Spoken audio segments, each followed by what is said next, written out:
First of all, thank you for the madness. We just arrived from Ann Arbor this morning. It's a little hectic.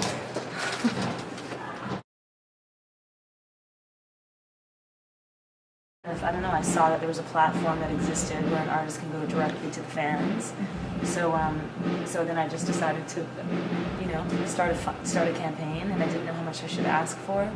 And I just was very honest, and it was 30 grand to tour the States with a full band. So I raised the 30 grand in one day and ended up getting up to 70. Super overwhelmed, but also a little bit relieved because I've been waiting for so long, and without music coming out and me just sitting in Toronto, actually, this is before I moved to New York City, I was kind of like, awesome, I actually get to tour.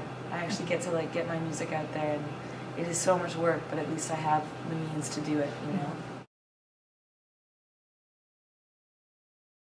Oh yeah, I had some dark days here in Toronto. I remember just thinking I didn't even know what was going to happen for me. I also felt so much older than I feel right now. Like I'm 26 only, but at that time I'd like been signed to Capitol, and I was with Sony, and I was just thrown around for so long writing music, and it never getting released, that I was like, maybe this isn't meant for me, you know? And then I just kind of was like, okay, I'm going to get my band together, move to Brooklyn, meet the best musicians I know, start from scratch, and just like build from there, you know? Because I felt like it was a friend of mine named Lou did it, and he was doing really well, and I thought it was a very music focused, and they help with the distribution of your album. They kind of act like a label, like they help you with updates, and they help you like moving it along and tweeting it and retweeting, and they kind of act as like a new paradigm online for artists. They take a percentage of what you raise, so it's in their benefit for you to raise money, so they promote you, and that's why I thought that was cool. And also, like, you can pick charities to give a percentage to, and it's very interactive with the audience, which I think is cool. It includes them, and I think that's why I chose it.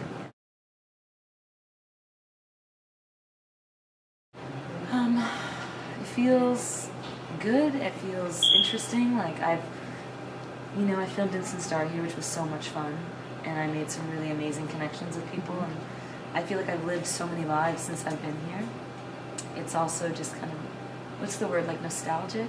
Is that the word? Like, it's bringing back a lot of memories. I remember being here at Silver Dollar Room when I was like 19, watching a band play, and like I'm back at 26. It's kind of weird, and everything, right? Playing myself, and it's like, I've been feeling that this tour a lot, like certain venues, you know. Hopefully I'll be playing Massey Hall one day, and I'll be like, I saw Annie Lennox here a couple of years ago. It's been awesome. So I love Canada though. I love being back in Toronto. It's awesome. Never. No, it's my history. It's like getting tired of it would be like getting tired of being asked about my Voodoo album.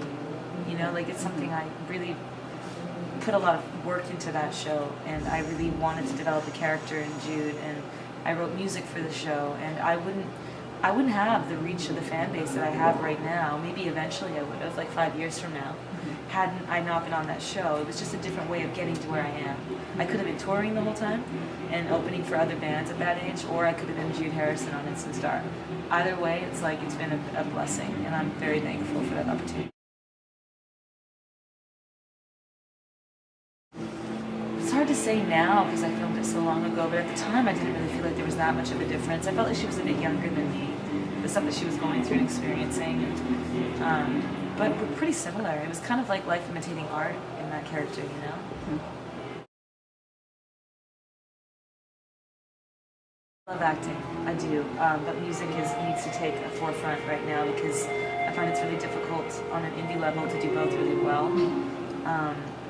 But I enjoy what I'm doing and touring more than I enjoy being locked down to a TV show. Not to say that I wouldn't do it again, but I definitely feel like the freedom of being able to sing what I want to sing. And, you know, it's a different lifestyle for sure. It's late nights and traveling and stuff like that, but, you know, yeah, I miss my friends on that show. I miss the family that was developed on that show. But that's, you know, it's probably it.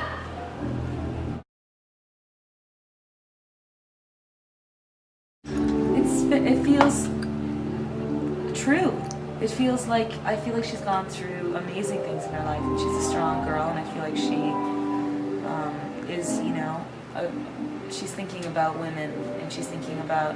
So when Demi tweeted me, I was like, yeah, I feel like we'd be friends. So it's like it was just very cool. It was very sweet of her to acknowledge that, and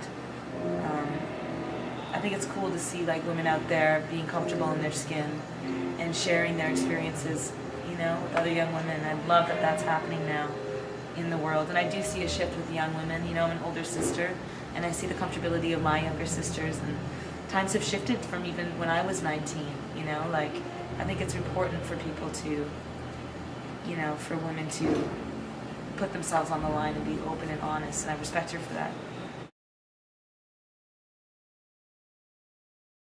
Not like I do. Not like I thought, I mean, not like I do, like, not like I didn't know if I was on my first Skipping Stone tour. I had no idea how many people were going to come to the shows, and I was really blown away at the turnout. It's been amazing.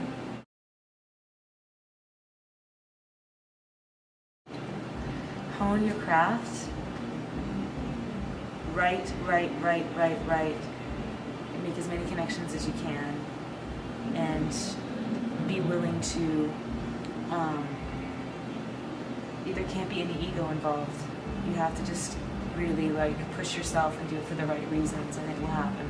I mean, it would depend on what you want in life. To me, being able to play music every night for people is like my dream.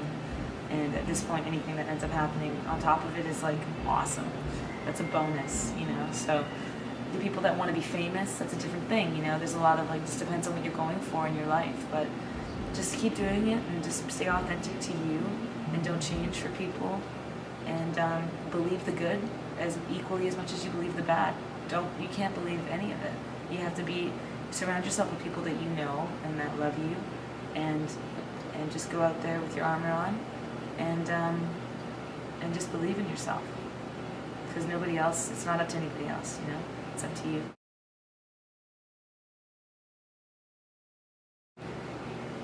Of course, it was like weird because I didn't know so many things about how to put your own tour on, and how to like get, you know, how to like license your songs, and how to get like, it was like such a process, you know, this whole thing, the tour manager, and like, and the visas in the States, and like merchandise and IRSC codes.